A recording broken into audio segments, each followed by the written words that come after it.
আমি বিমান বাংলাদেশে একদিন সফর করার সময় বিমানের ক্রু, আমি না তার নাম বলতেছি না,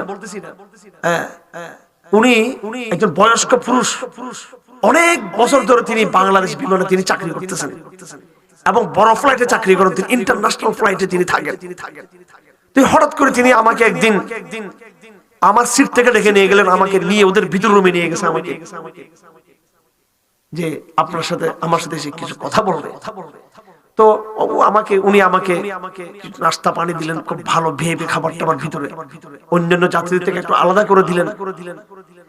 আমি সবসময় চিন্তা করি মানুষের সাথে আমার যে কোনো সম্পর্ক, এই সম্পর্কটা দিনের জন্য হয়ে থাকে। জেলে ছিলাম, জুলুমে ছিলাম, নির্যাতিত হয়েছি, তখনও মনে করেছি এই নির্যাতনটা আল্লাহর জন্য। আবার যখন মানুষ সম্মান করে তখন মনে করি এই সম্মানটা কার জন্য? আল্লাহর জন্য। আমাদের জীবন আল্লাহর জন্য, আমাদের মৃত্যু আল্লাহর জন্য।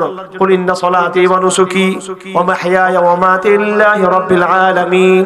আমার নামাজ, আমার হজ, আমার কুরবানি, আমার ইবাদত আল্লাহর জন্য, আমার জীবন আল্লাহর জন্য, আমার মৃত্যু আল্লাহর জন্য। যাই হোক, ওই ভদ্রলোক সম্মান করে আমাকে নিয়ে গেলেন। আমি একটু স্বাভাবিক নিজেকে হ্যাপি ফিল করছি। উনি আমাকে সম্মান করছেন বিমানে, শত শত যাত্রীর মধ্যে আমাকে আলাদা করে ডাকলেন।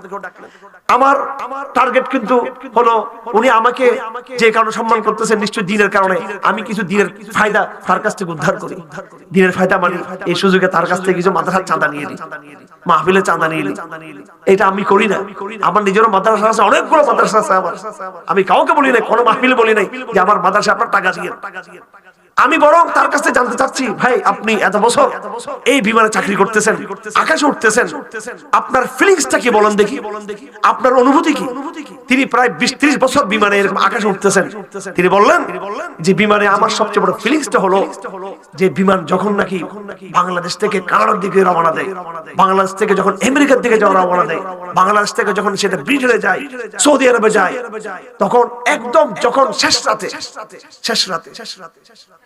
রাতে যখন আমরা আকাশে যখন থাকি, তিনি বললেন আমার কাছে মনে হয় যে আল্লাহ আমার খুব নিকটবর্তী। ওই সময় আমি তাহাজ্জুদের নামাজ পড়ি বিমানে দাঁড়িয়ে দাঁড়িয়ে, ওইটাই আমার জীবনের সবচেয়ে বড় মজার গল্প এটা। অথচ আমরা মনে করি বিমানে যারা আছে সবাই নাপাক, নষ্ট। হ্যাঁ আছে, অবশ্যই বেপরদা মেয়েরা আছে, গুনাহ আছে, পাপ আছে। আমার ছেলেরা যারা আমার সাথে বিমানে সফর করে ওরা জানে বিমান বালা মহিলারা খাবার দিলে আমি কিন্তু খাই না, আলহামদুলিল্লাহ চেষ্টা করি তাকওয়ার উপর থাকার জন্য।